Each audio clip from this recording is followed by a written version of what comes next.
Па јас на голем одмор и јас почнувам да ставам без бонбони.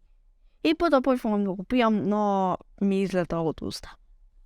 Вулканот кога го правеше? Да, вулкан.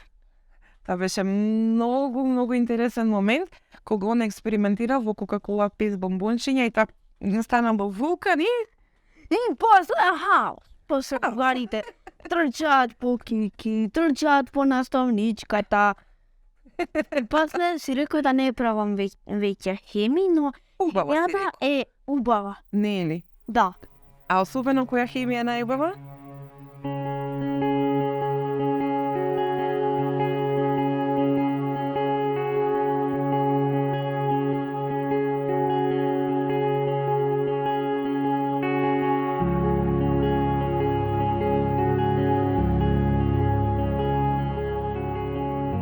Горема е разликата дали дете оди на училиште или не оди на училиште, затоа што кога оди дете на училиште е прифатено од другачињата, прифатено од наставничката, имате среќа да има и личен асистент и службите барем да работат од време на време со него, се разбира дека тоа дете добива многу повеќе отколку дете кое што би седело дома.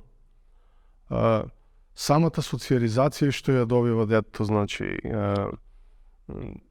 како да се однесува со другите луѓе. Еве кај моите деца, тоа се гледа од авион може да се види, колку му е потешка социализацијата на мојот син, кој што одеше до второ оделение на школа, сега и од тогаш е дома и одеше во центар за аутизам, отколку мојот втор син кој што одеше во градинка, па сега оде во училиште.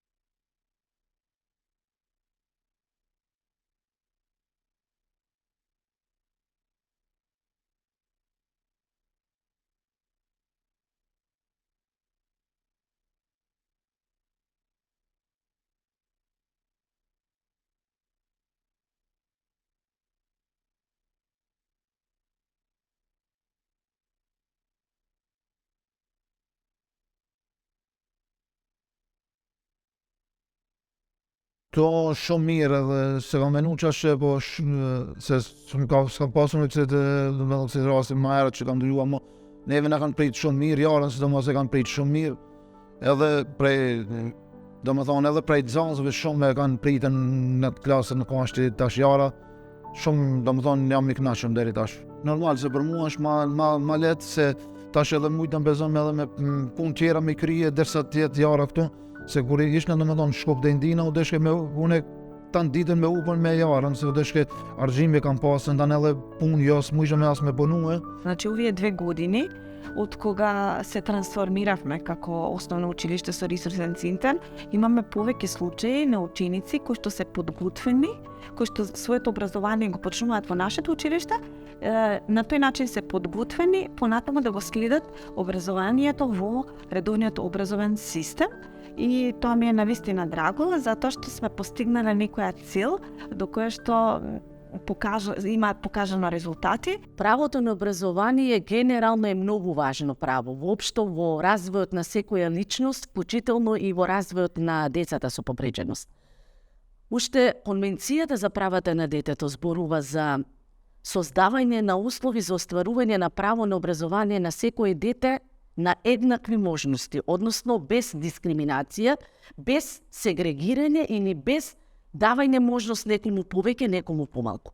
Правото на образование, по плаките или представките за правото на образование кај народниот правобранител, од секогаш се едни од најбројните или ако не се први, тогаш се втори поред за кои што граѓаните бараат заштита во делот на правата на децата, веднаш после представките за проблеми во семејството или остварување на семејните права на децата. И сега за инклузијата поинаку се гледа и во училиштата, дури порано пред 20-25 години и училиштата беа многу поригидни во делот на инклузијата, едноставно се знаеше дека во редовно училиште ќе се запише и тоа ако родителот вложи напори од училиштето, постои волја, постои хуманост, меѓутоа ако детето има когнитивен капацитет, да, има пречки со движењето, меѓутоа говори, чита, значи интелигентен не може да постигне.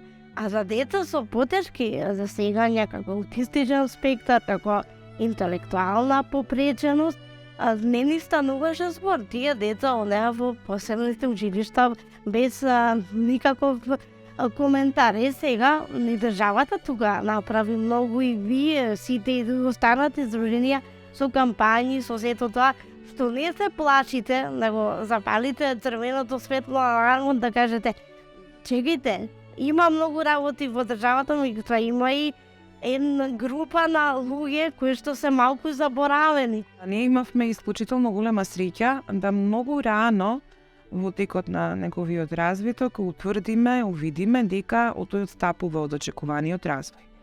И благодарение на таа можност рано да се гледаме дека тој кај него се забележуваат некои одредени отстапувања, рано да го донесеме на проценка и да го добие соодветниот третман.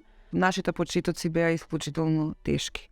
Неговите почетоци беа исклучително тешки во тотално отсуство на говор до 3-4 година. Хиперактивност, не се врти кога ќе го повикате, не одговара на името, сериозни сензорни потешкоти и слично. Она што се случува во нашата држава во моментот, мислам дека оди кон подобро, бидејќи ако ги гледаме бројките од минатото, кога бројот на деца со попреченост повеќе беа во посебните паралелки и посебните училишта, кои што сега се нели трансформирани, можам да кажам дека радува бројката на зголемен број на деца со попреченост кои што влегуваат во прво, второ, нели основно деление, понатаму се надеваме дека тие деца ќе го продолжат својот пат и во средните училишта и нели понатаму и во високиот образовен процес. Во поглед на училиштето ние имавме навистина голема среќа. Тој да биде улицето. Значи нашата ситуација во образованието, во училиштето, во тој едукативен процес да биде вистински пример како треба една инклузија да изгледа всушност. Јас сум исклучително стрикна што е тоа така, затоа што тој покрај него ги имаше личностите кои што навистина му помогнаа да го совлада целиот тој процес и да се вклопи во редовните наставни активности и да стане дел од групата, дел од училницата да стане. Исклучително сум задоволна што наставникот, неговата наставничка се извинувам, заедно со стручниот соработник во училиштето и директорот секако, го дадоа максимумот од себе да ги изнајдат најубавите начини тој да биде инклузивно прифатен во училиштето. И емоционално се повеќе возрекуваат децата како мојот втор син кој што ода, значи прв пат и јас како родител доживеавме што значи детето да ти биде покането на роден ден. Па други деца да дојдат на роден денот на твоето дете. Значи, тие моменти не можеш на друг начин да ги пружиш на собственото дете, освен ако не роди во редовно училиште.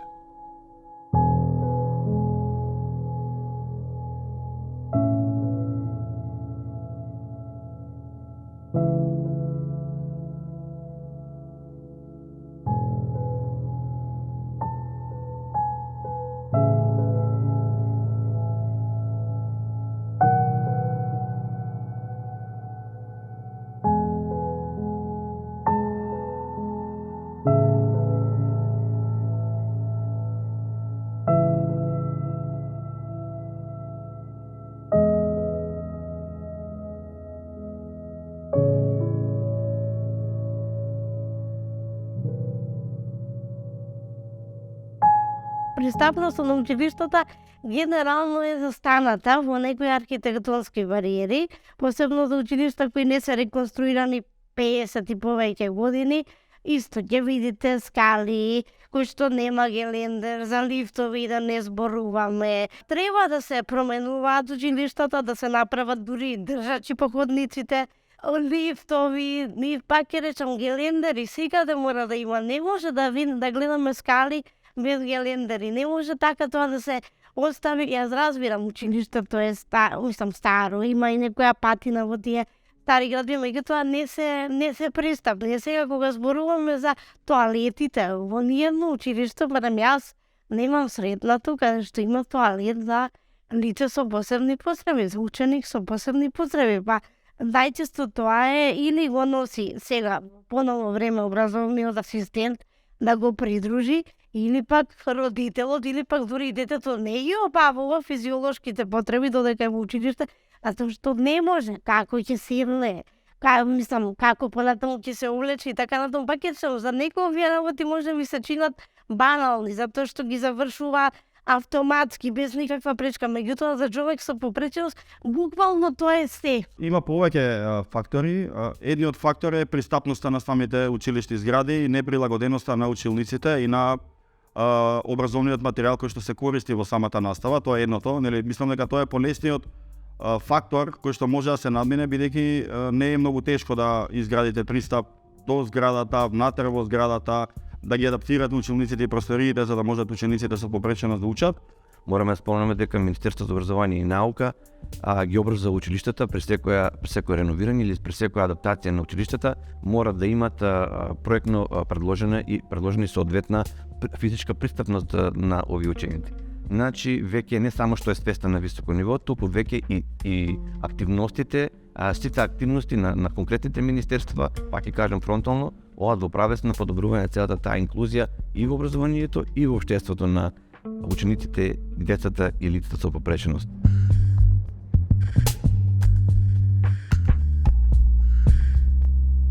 Duhet edhe jashtë objektit siguruar kushtet, si që është rampa, për lëvizje, për hyrje të sigurt dhe dalje të sigurt të nxënësve me kategori të veçantë. Pastaj edhe brenda objektit duhet siguruar kushtet dhe mjetet, përveç mjeteve didaktike që janë të domosdoshme, duhet siguruar edhe mjete tjera siç janë në për vendosja në për dyshimet të korridoreve, ato rrugicat taktile të cilat i ndihmojnë fëmijëve me nevoja të veçanta për lëvizje të sigurt gjatë pushimeve, gjatë hyrjes, daljes e kështu me radhë. Pastaj duhet pasur edhe toaletat e veçanta për nevojat e tyre fiziologjike. Pastaj duhet siguruar edhe mjete tjera plotësuese, sidomos në kushtet bashkëkohore me sipas standardeve evropiane. Çdo shkollë duhet të pajiset me dhoma senzorike të cilat janë të domosdoshme për fëmijët me kategori të veçanta.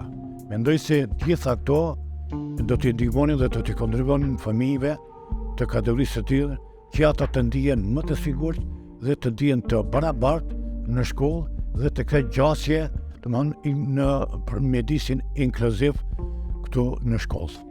Со добивањето на транспортерот во голема мера се променија условите, квалитетот и организацијата на наставата во нашето училиште. Сега, нашиот ученик кој што има физичка попреченост, може слободно има пристап до сите кабинети и простори во наше училиште, вклучувајќи ги и кабинетите и просториите кои што се наоѓаат на вториот кат.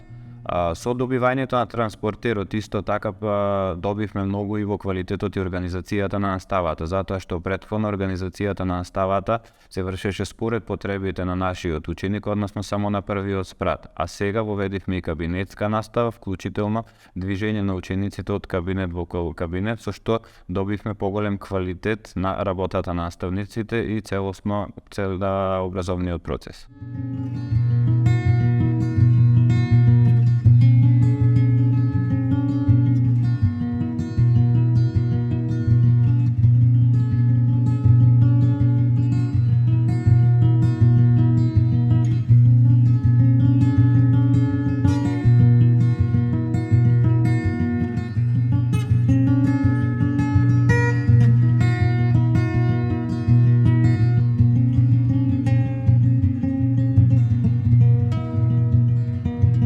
Училиштата, некои училишта што сега се реконструираат, тука помогнавте и вие како фондација со сензорните соби, со скревањето на вниманието дека треба нешто да се направи, дека и тие деца заслужуваат третман, таа сензорна соба и како. Значи за едно дете кој има аутизам, кој има пречки во развој, значи друго е кога ние ќе дадеме светло на денот, ќе кажеме дека нешто треба да се направи. Сензорната соба ни е од огромна корис, од причина што е од едукативен тип, односно нејзините дидактички помагала се наместени повеќе да помагаат во наставниот процес.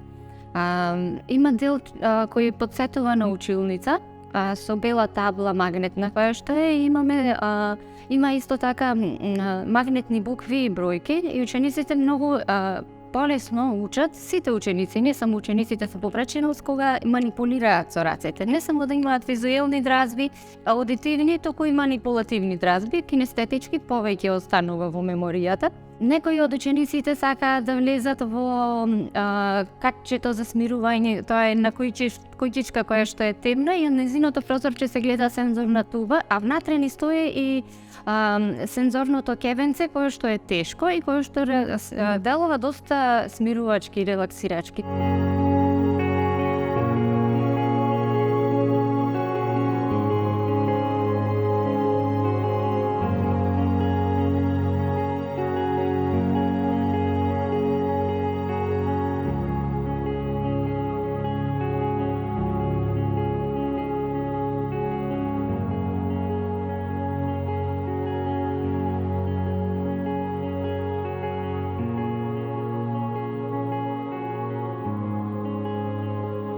Врсниците се нешто што можеме да ги искористиме како ресурс за да помогнат во постигање на потенцијалите на посебно на учениците кои што имаат проблеми во напредокот од различни причини.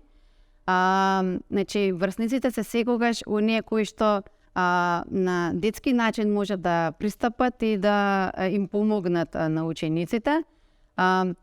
Убаво е затоа што се градат и самите тие се градат како личности. Другото дете добива поддршка, добива помош. Придобивките за другите деца, за типичните деца кога имаат во одделението дете со посебни потреби, се многу добри. Значи, тие за прв пат се среќаваат со вакви деца. Самите деца си заклучуваат дека тоа си е дете како нив.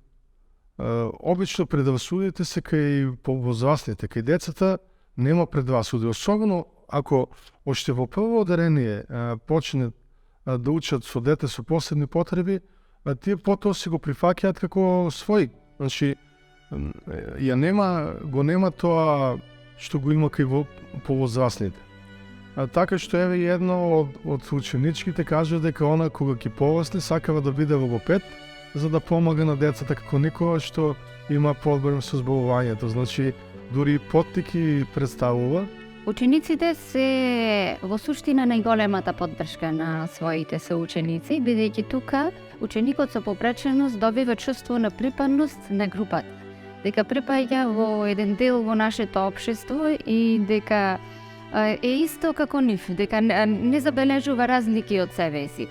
Во оваа ситуација клучна улога има наставникот. Значи наставникот ги насочува учениците преку своето однесување. Некогаш не мора многу да се зборува. Доволно е однесувањето на наставникот, бидејќи децата немаат стереотипи, немаат предрасуди, а учат по пат на имитација.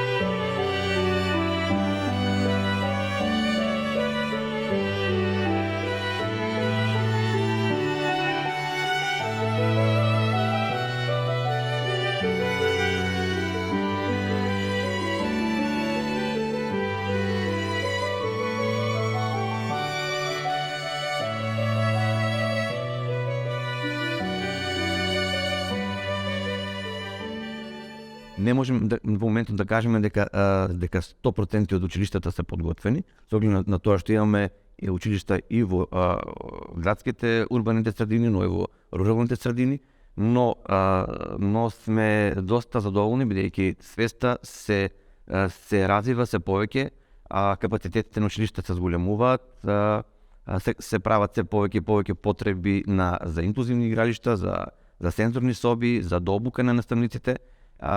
Мислам дека во наследниот период многу е потребно да се зголемува и унапредува обуката на сите чинители внатре во образовниот систем. Од самите извршители, значи од самите наставници, па се до раководните функции, дури до министерствата. Она што е вториот фактор кој што мене повеќе ме загрижува е на знаењето на наставниот кадар за работа со учените со попреченост и мислам дека вложувањата најповеќе треба да бидат во подигнување на знаењето на наставниците во работата со целото деление во кое што има и ученик со попреченост, бидејќи ни се случуваат пракси кои што не се многу добри, детето да се одвојува од целата група и да се работи индивидуално само со него, но тоа не е вистинската, нели, инклузија и не е вистински она што треба да се случува. Вистината е дека наставникот, еве сега да кажеме и со новите услуги на образовна асистенција, треба да створи инклузивна клима во самата училница за да може ученикот заедно со другите или ученичката заедно со другите ученици заедно да учат и да растат заедно. По-големиот син одиде в тоа оделение, трето оделение веќе го отпишаме, оте не беше прифанат од наставничката. И буквално ги натера другите деца, родителите да подпишуваат петиција дека неќат нивните деца со моето дете да оде.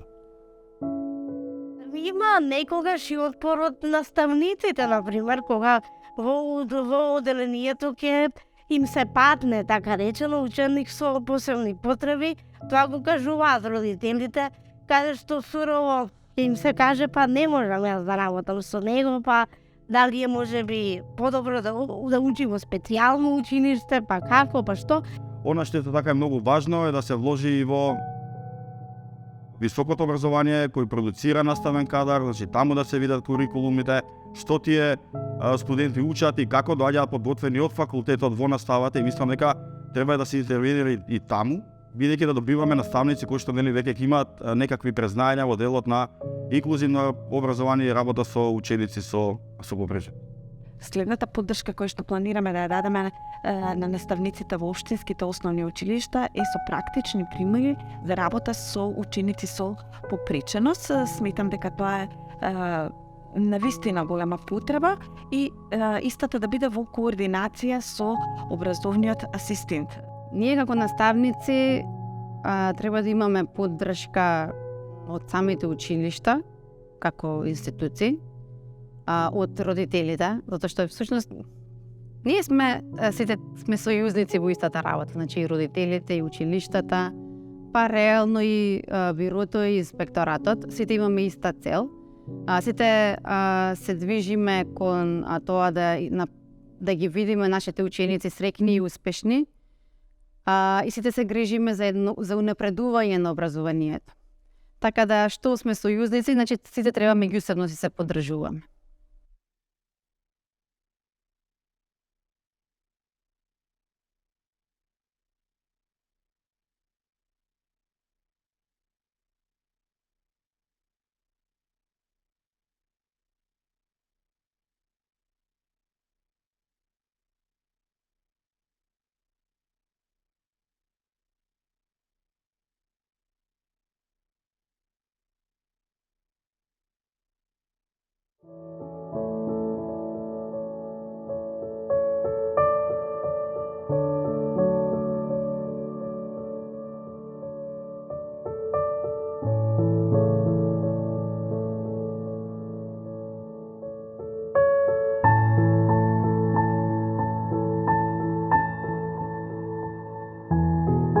Родителите на деца со попреченост буквално се борат за екзистенција.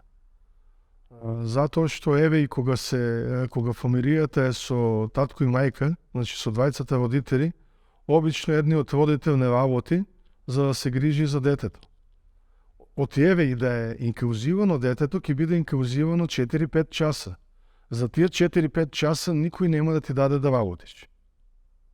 Значи, затоа што работното време обично е 8 часа. Така што едниот родител е лимитиран на тоа работно способен човек или жена да седи дома и обично тоа паѓа психолошки многу тешко на тој што седи дома. Еве во мојот случај, конкретно, моментално во мојот случај, јас сум само крвен родител со 2 деца со посебни потреби, мојата мајка со напукнати ребра мора да е во кревет, јас сум доведен во ситуација доколку во блиско време мојата мајка не се ополови за да ми помага со децата додека сум на работа, јас ќе останам без работа. Така што работно способен човек буквално се доведен во ситуација да се плаши за својата и екзистенцијата на децата. Во услови кога јас како мајка, а ние како родители, се обидовме да го дадеме максимумот, значеше дека едниот од нас ќе мора да остане дома, да се погрижи за неговиот напредок, за неговиот развој, интензивно да работи и во домашни услови, додека другиот родител биде финансиски продуктивен и оди на работа. Финансискиот удар сам по себе искрено беше вистински предизвик за семејството, намалувајќи функционалноста до максимум, со некои последици што дури ден денеска се чувствуваат, затоа што реално е многу тешко во услови кога треба и е потребно да се овозможи суплементарна терапија, да кажеме, или било кој вид на друга тераписка поддршка која што мора да се наплати. Тоа да се направи со исклучително ограничени приходи. Родителите стареат, нив и сите тие проблеми ги стареат, тие лавиринти, тоа одење по рехабилитација, тоа е се товар, не само физички, туку и емотивен товар. И затоа државата треба многу повеќе логистички да помага. Финансиската поддршка во случајот со овој проект стипендија за деца со посебни потреби кои што редовно посетуваат настава е добра, затоа што еве да ви кажем, скоро секоја трета фамилија со дете со посебни потреби е сведена на самохран родител кој што се грижи за дете со посебни потреби, така што финансиски целокупно нашиот народ е истоштен финансиски, можете да замислите како е на овие фамилии кои што мора да обезбедат испитувања, одење на доктор со превентални терапии, така што секоја помош е добре дојде. Секоја помош е добре дојде, меѓутоа и од психолошки аспект, дека некој, многу ни е важно на нас родителите, дека некој се сетил на нашите деца. Позитивната стимулација која што се дава во вид на стипендија за да му помогне на родителот, нели, да оди ученикот со попреченост во наставата и како битна, бидејќи дел од тие ученици мора да користат и превоз дополнително, и помагала, и прилагодување, нели, на опремата која што ја користат. Секако тука е ова што го напоменавте, дека во тие семејства некогаш едниот родител мора да напушти за жал работата за да ја овозможи поддршката на своето дете, и сметам дека ваквите стимулативни активности се многу битни и дека треба државата час поскоро да размисли ова што се случуваше во рамките на проектот и сите овие 460 стипендии кои што се споменати да продолжат да се дава дали со поддршка на локалните самоуправи или од централниот буџет, бидејќи знаеме дека основачи на самите училишта и се општините кои што можат за своите ученици, нели, да предвидат стимулации за да го поттикнат вклучувањето на овие ученици во образованието. Ne kemi ngërthyer në programin vjetor, në rregullore dhe mbështetjen ligjore të ligjit për mbështetje sociale, do të përkrahem dhe mbështeten çdo kategori dhe çdo nxënës i cili gjendet në mesin tonë. Gjithë këto do të jenë me një kooperim financiar të mbështetur dhe të kategorizuar, e cila është përpiluar në mënyrë të saktë nga rregulloria që mbështetet në dy ligjet paraprake, dhe për këtë jo vetëm që zotohemi, por ne të mbanim përsipër përveç këtyre nxënësve të cilët ju i përkënani, ne do të mbështesim edhe kategori tjera ose nxënës të cilët i përkasin kësaj kategorie dhe për të cilët ne do të dalim në ndihmë gjatë gjithë kësaj periudhe. Значи, мотивирани од самиот проект, Општина Штип од месец септември 2023 година, односно од започнувањето на школската година, децата од учениците од прво одделение кои што се со попреченост ќе обезбеди стипендија.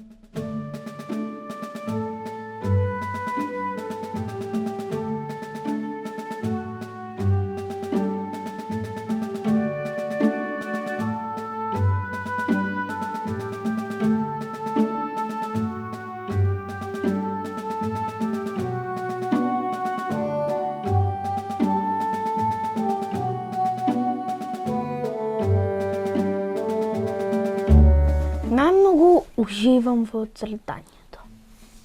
Тоа е моето задоволство. Во неколку наврати ние сме зборувале за нашите почитоци, нашите зборувам затоа што јас сум постојана до него и сум му поддршка во секоја смисла на зборот. Беше тој изолиран случај кога на подарок тој доби платно и акрилни бои. Му дадовме шанса и на двајцата во понатамошниот тек да се извежбаме, да откриеме некои нови техники, да научиме нешто ново и со текот на времето да тој станува се посамостоен и посамостоен. Многу сакам да сликам, кога најчесто има нешто форми, цртање. Јас често си користам 2D и 3D. Порано почнав со 2D, сега со 3D. То сега комбинирам сега 2D и 3D.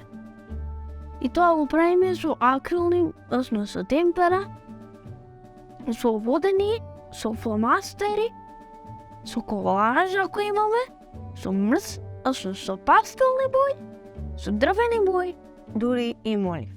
Лесно се согледуваат јаките страни, најчесто, да, има некогаш кога треба малку повеќе да анализираме за да пронајдеме повеќе јаки страни кај одреден ученик. Меѓутоа, секој ученик има јаки страни, секој дете, секој човек има јаки страни и наше да ги пронајдеме, да ги воочиме и понатака да се надоградуваме на нив за да го изградиме детето во подобра личност. Нашето позитивно искуство во однос на препознавањето на талентот значеше можност, фокус да ставиме на неговите можности за сметка на неговите попречености. Секогаш има и се уште имало и се уште има ситуации во кои што тој навистина се бори со попреченоста, со сите тие низа ситуации кои што го земаат вниманието, создаваат потешкоти во секојдневието и слично.